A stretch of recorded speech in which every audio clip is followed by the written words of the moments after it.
Assalamualaikum warahmatullahi wabarakatuh. Bismillahirrahmanirrahim. Alhamdulillahirabbil alamin. Assalatu wassalamu ala asrofil anbiya'i wal mursalin sayyidina Muhammadin wa ala alihi wa sahbihi ajma'in wa ba'du. Alhamdulillah, pada pertemuan kali ini kita membahas tentang hukum Islam. Apa yang dinamakan dengan hukum Islam itu.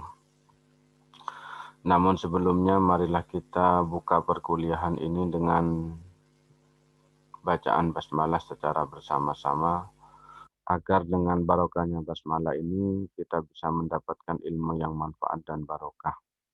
Mari kita mulai perkuliahan ini dengan bacaan basmalah. Bismillahirrahmanirrahim. Kawan-kawan mahasiswa PAI, jadi pertemuan kali ini kita akan membahas tentang hukum Islam. Apa yang dinamakan dengan hukum Islam? Ada beberapa hal yang perlu saya jelaskan mengenai hukum Islam.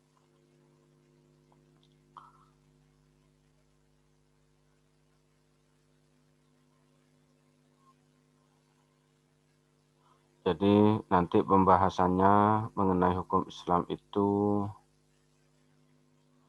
yang pertama berkaitan dengan pengertian dan definisi dari hukum Islam. Kemudian yang kedua berkaitan dengan ruang lingkup hukum Islam. Yang ketiga berkaitan dengan sumber-sumber hukum Islam. Kemudian yang keempat macam-macam hukum Islam. Dan yang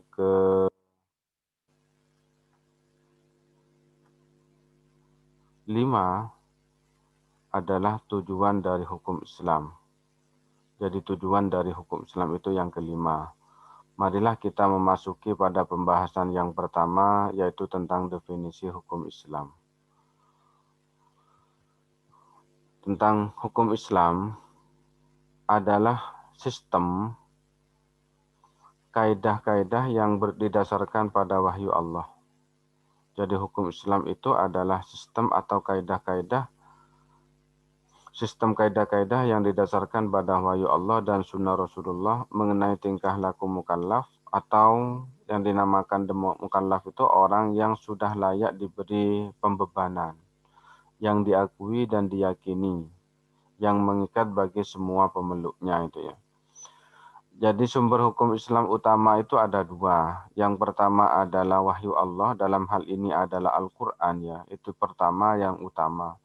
Kemudian yang kedua adalah sunnah Rasulullah. Ada yang mengatakan hadis ya. Apa itu?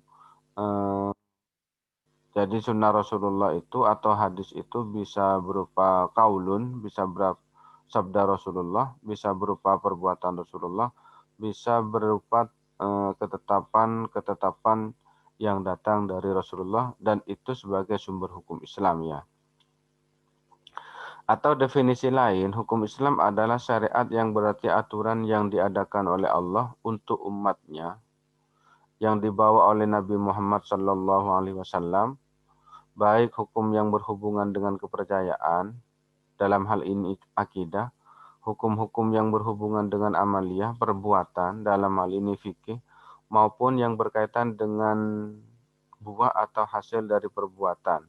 Dalam hal ini dikatakan sebagai akhlak yang dilakukan oleh umat muslim semuanya.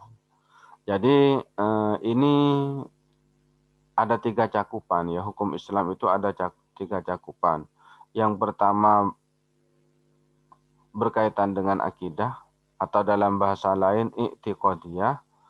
Yang kedua berkaitan dengan amaliyah, perbuatan manusia. Lah, ini yang menimbulkan hukum nanti. Jadi yang menimbulkan hukum itu adalah perbuatan. Ini dikatakan sebagai fikih.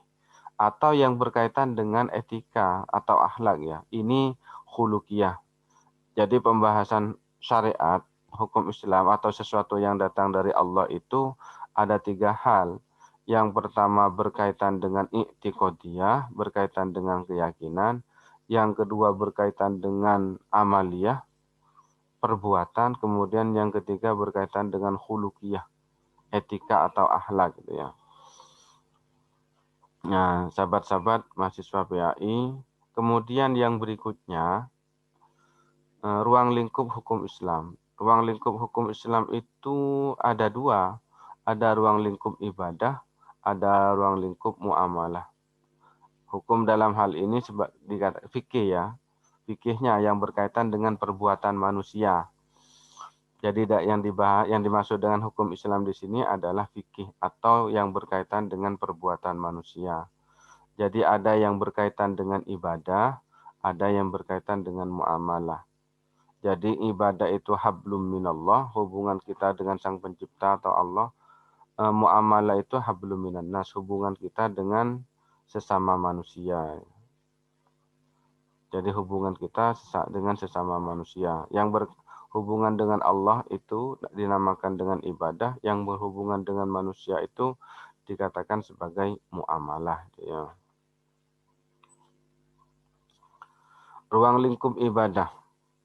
Apa yang dinamakan dengan ibadah itu?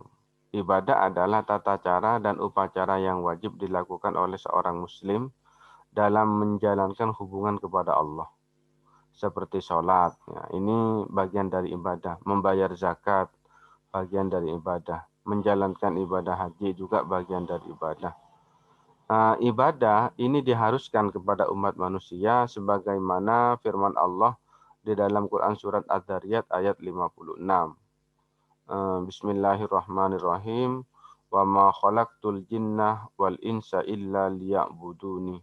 Dan aku tidak menciptakan jin dan manusia, melainkan supaya mereka menyembahku.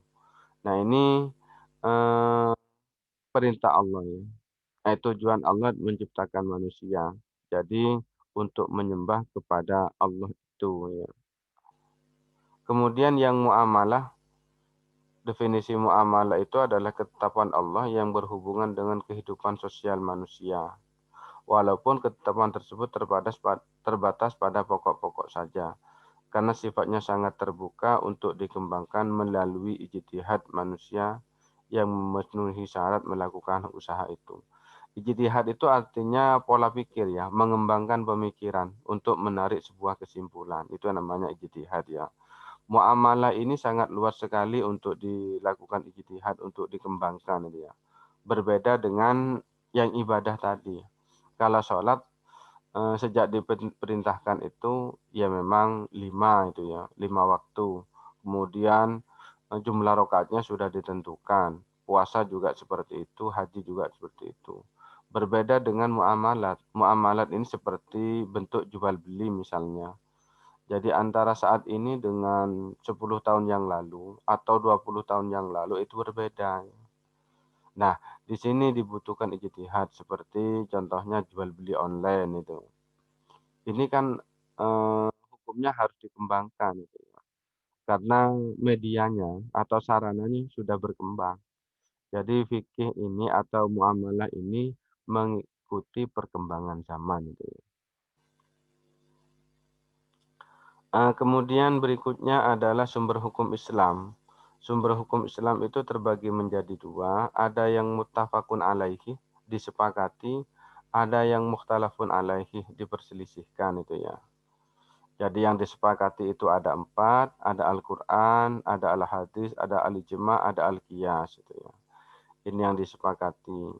Yang diperselisihkan, sebagian ulama mengatakan itu sebagai sumber hukum Islam, sebagian ulama mengatakan itu bukan sumber hukum Islam. Itu makna dari diperselisihkan. Jadi uraf, ada istihsan, ada istishab, ada maslahah mursalah, ada dalalul iktiron, ada madhab sahabi, ada saddud dari'ah. Ini yang diperselisihkan. Sebelumnya saya mau menjelaskan tentang mutafakun alaih yang disepakati. Jadi kata-kata disepakati itu semua ulama mengatakan bahwa yang 4 ini adalah sumber hukum Islam. Tidak ada yang menyangsikan. Jadi Al-Quran, hadis, ijma, dan qiyas ini ulama mengatakan bahwa ini adalah sumber hukum Islam. Tidak ada yang menentang itu ya. Sahabat-sahabat mahasiswa mungkin untuk definisi dari Al-Quran, dari hadis bisa dibaca sendiri ya. Dan saat berikutnya itu sampai terakhir. Mungkin hanya ini dari saya sebagai pengantar. Kalau misalnya ada sesuatu yang tidak dipahami, maka bisa bertanya melalui grup WA. Saya kira itu mudah-mudahan apa yang saya sampaikan menjadi tambahan ilmu bagi saya pribadi dan semuanya, dan mengantarkan pada pencapaian ridho Allah Subhanahu wa taala. Saya kira itu, kurang lebihnya mohon maaf. Ihdinas siratal mustaqim wallahul muwaffiq ila aqwamit thoriq. Wassalamualaikum warahmatullahi wabarakatuh.